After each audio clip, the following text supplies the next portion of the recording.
the Deputy Chief Justice, Philomena Mwilu. Please come. Simumpigie makofi.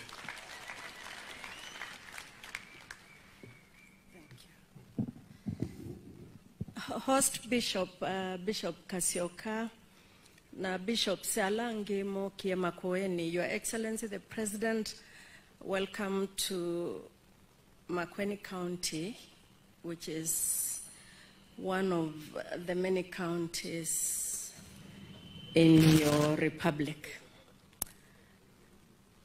Ethically, you know, politics is a necessary part of our life, but we didn't come here for politics today.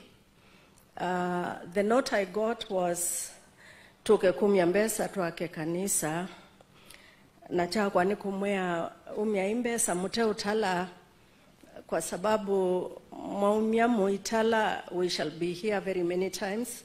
Let today be enough for finishing the project that we came to do. Nangaya tunenge ulau tuyambia kumya.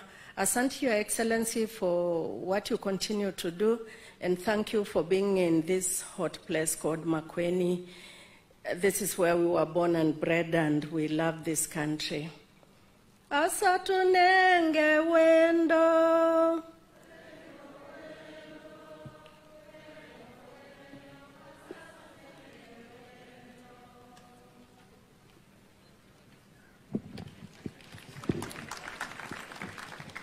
Kumuenda anine. Rafiki yangu anaitwa Governor wa Embu. Wakati we were inaugurating you, Bishop, alikuja mpaka hapa.